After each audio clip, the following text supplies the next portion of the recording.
warahmatullahi wabarakatuh. Sebelumnya, terima kasih atas kesempatannya. Saya perwakilan dari Hima Prodi Manajemen dan di sini saya akan menjelaskan tentang mata kuliah akuntansi biaya.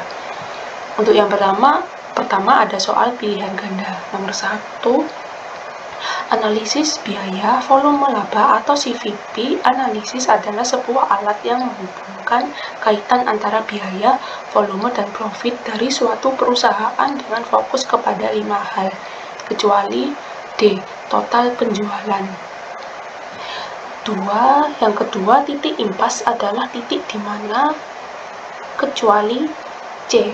Penjualan habis untuk menutup biaya variabel. Jadi, jika penjualan hanya habis untuk menutup biaya variabel ini tidak mencakup biaya tetap, sehingga perusahaan belum mencapai titik impas. Sedangkan untuk yang ABD itu jika titik impas adalah kondisi di mana total pendapatan sama dengan total biaya, yang berarti perusahaan tidak mengalami laba maupun rugi. Yang ketiga, kontribusi margin merupakan bagian dari laba yang digunakan untuk menutup biaya, yaitu B. Biaya tetap. Untuk kontribusi margin ini itu dihitung sebagai penjualan bersih dikurangi biaya variabel. Ini menunjukkan jumlah yang tersedia untuk menutupi biaya tetap dan menghasilkan laba. Pengambilan keputusan taktis yang dilakukan oleh perusahaan memiliki ciri sebagai berikut kecuali B. Dilakukan dalam jangka panjang lebih besar 1 tahun. 5. Dalam proses pengambilan keputusan taktis, konsep relevansi biaya merupakan hal penting yang harus diperhatikan. Berikut ciri-ciri biaya yang tidak relevan, kecuali C. Berbeda di antara alternatif yang ada. Untuk biaya yang berbeda di antara alternatif yang ada, itu adalah relevan dalam pengambilan keputusan.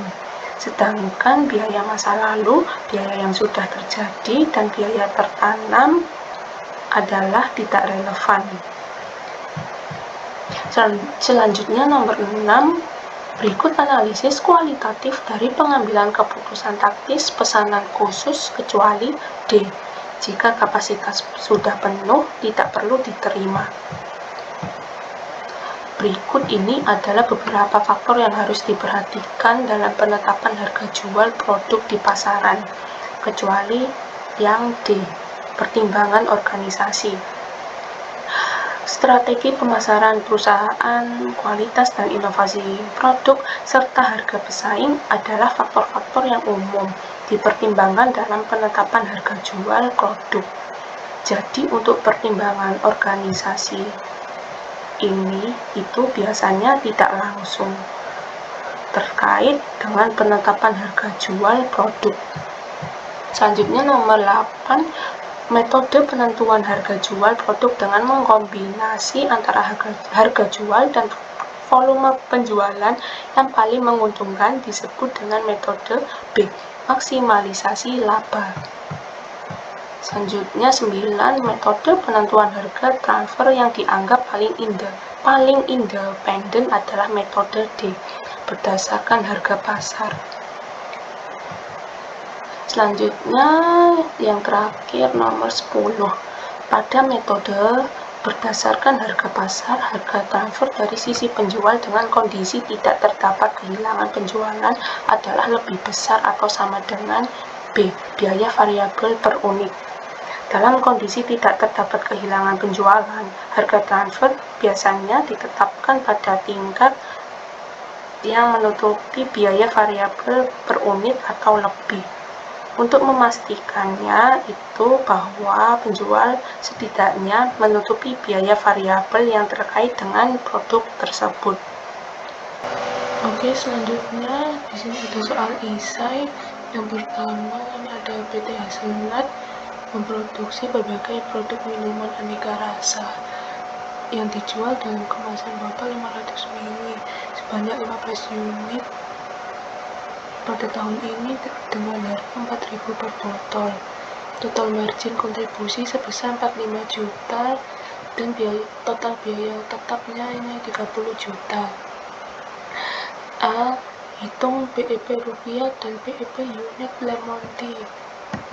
Oke, caranya yang A ini BEP sama dengan biaya tetap per harga jual per unit atau biaya variabel per unit. Untuk biaya tetapnya ini 45 juta per 15.000 sama dengan 3.000 per unit. Selanjutnya biaya variabel per unit sama dengan harga jual per unit dikurangi margin kontribusi per unit sama dengan 4.000 dikurangi 3.000 sama dengan 1.000 per unit. BEP unit sama dengan 30 juta per 3.000 sama dengan 10.000 per 10.000 unit. BEP rupiahnya BEP unit dikali harga jual per unit sama dengan 10.000 unit dikali 4.000 sama dengan 40 juta. Yang B, hitung berapakah besarnya penjualan yang harus dihasilkan PT Haselnut jika perusahaan itu ingin laba sebesar 60 juta. Penjualan yang diinginkan sama dengan biaya tetap ditambah target laba per margin kontribusi per unit sama dengan 30 juta dari biaya tetap 30 juta dari biaya tetap ditambah 60 juta itu target labanya per margin kontribusi per unitnya itu 3.000, jadi sama dengan 90 juta per 3.000 sama dengan 30.000 unit. Untuk penjualan dalam rupiah itu 30.000 per 30.000 unit dikali sama 4.000 sama dengan 120 juta ribu. Oke, yang C ini jika PT Haselnut berencana untuk menambah biaya iklan sebesar 15 juta dan menurunkan harga menjadi 30.000 per botol. Hitung kembali BEP unit perusahaan dengan adanya tambahan biaya iklan dan penurunan harga tersebut. Oke, yang C ini biaya tetap baru sama dengan biaya tetap lama ditambah biaya iklan. Untuk biaya tetap lamanya ini 30 juta, biaya tetap lama 30 juta ditambah biaya iklan.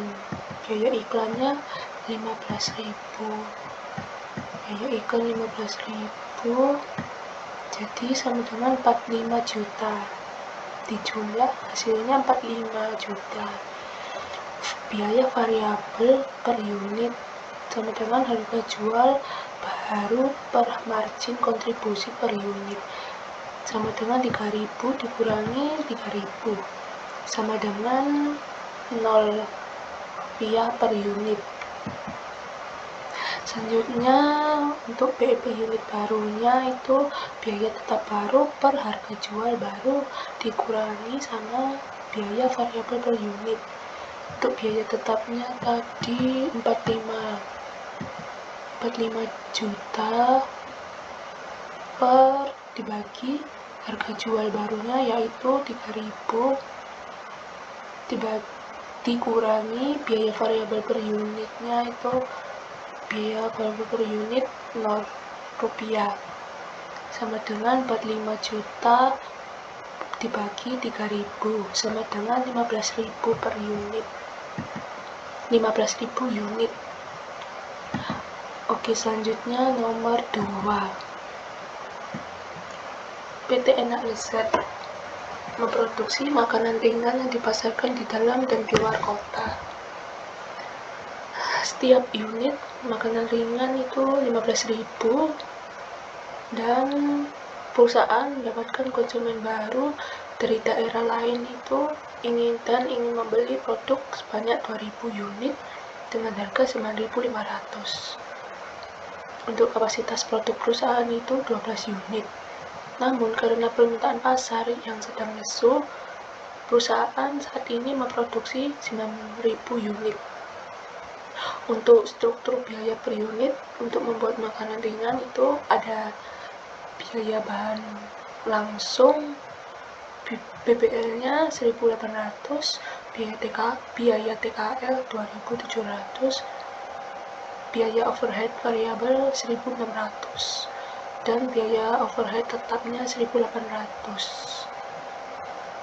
Jika konsumen yang memesan ini menginginkan pada kemasan diberi logo, jadi sehingga PT Enak Lezat ini harus membeli alat cetak logo dengan harga 3.500.000 untuk 2.000 unit yang produk yang dipesan. Oke, yang A, apakah PT Enak Lezat harus menerima pesanan khusus tersebut? Lakukan langkah-langkah pengambilan keputusan taktis. Oke, langkah pertama ini kita definisikan masalahnya terlebih dahulu. Langkah kedua ini menerima pesanan khusus, menolak pesanan khusus. Langkah ketiga, biaya bahan langsung atau BIBBL-nya 1.800, biaya TKL-nya 2.700, BOP VAR-nya biaya overhead variabel 1.600. Untuk BOP HP-nya atau biaya overhead tetap 1.800. Terus setelah itu dijumlah semuanya, hasilnya 7.900. Oke, langkah keempatnya, biaya per unit untuk alat cetak logo itu 3.500.000 dibagi sama 2.000, jadi 1.750. Untuk harga jual per unit itu kan tadi 9.500.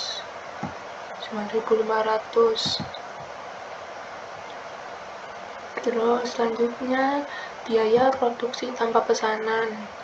Total biaya produksi untuk 9.000 unit itu 9.000 dikali 7.900. Ini sama dengan 71.100.000.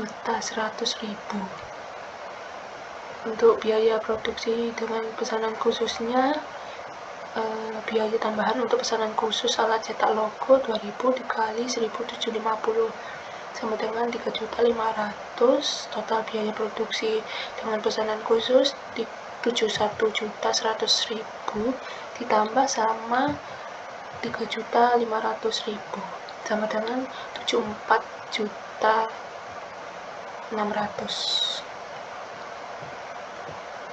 Pendapatan dari pesanan khusus itu pendapatan dari 2.000 unit dengan harga 9.500 per unit. 2.000 dikali 9.500 hasilnya 19 juta ribu. Oke, yang B ini hitung total keuntungan atau kerugiannya. Oke, untuk total keuntungan kerugian angka pesanan khusus ini pendapatan dikurangi sama biaya produksi. Pendapatannya tadi kan ini 19 juta dikurangi sama 71.100.000 ini untuk biaya produksi, jadi hasilnya 52.100.000 kerugian. Dengan pesanan khusus pendapatan dikurangi biaya produksi, pendapatannya tetap ini tadi 19 juta.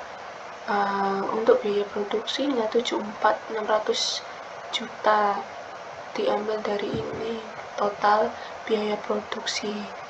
Tadi kan 71 ini diambil dari total biaya produksi untuk 9.000 per unit. Kalau yang ini total biaya produksi dengan pesanan khusus, hasilnya 55.600.000 kerugian. Jadi keputusannya Dari analisis di atas, PT Enak Lezat sebaiknya tidak menerima pesanan khusus dikarenakan akan menghasilkan kerugian tambahan sebesar 3.500.000 jika dibandingkan dengan tidak menerima pesanan tersebut. Oke, selanjutnya nomor 3.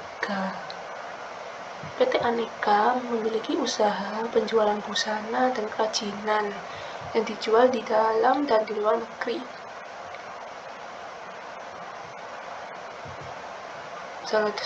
Salah satunya divisi baju menjual busana formal dan casual. Oke, setelah itu Aneka baru saja membeli usaha baru divisi kainku, menghasilkan jenis busana setelan jas kerja merek premium. Nah, selanjutnya di sini ada informasi tentang produk dan biaya untuk kedua divisi tersebut periode bulan April 2023. Berdasarkan data di atas, berapa harga transfer yang harus ditetapkan dan disepakati oleh kedua divisi jika digunakan market based transfer pricing. Dengan kondisi saat ini, divisi kainku melayani penjualan untuk konsumen luar sebanyak 10.000 setel jas kerja premium. Oke, untuk jawabnya, hitung harga transfer yang harus disepakati. Divisi kainku, kapasitas produksi jas kerja per bulan 15.000 setel, biaya produksi variabel peserta jas kerja premium 350.000, total biaya tetap per bulannya 150 juta, harga jual jas kerja premium yang sudah beredar 800.000 per setel. Untuk divisi bajuku ini harga pokoknya yang dipatok untuk untuk jas kerja atau satu setel jas kerja ini 500.000 per setel. Penjualan normal jas kerja per bulan 2.000 setel. Oke, harga transfer, caranya harga transfer sama dengan biaya variabel ditambah total biaya tetap per kapasitas produksi. Untuk harga transfernya 35.000 ditambah 150 juta itu total biaya tetap, dan kapasitas produksinya 15.000 setel. Jadi 350.000 ditambah 10.000 sama dengan 360.000. Jika ada kebutuhan penyesuaian, dapat disepakati market based transfer pricing yaitu 500.000 sesuai penjualan normal di divisi bajuku. Oke, sekian dari saya. Terima kasih. Wassalamualaikum warahmatullahi wabarakatuh.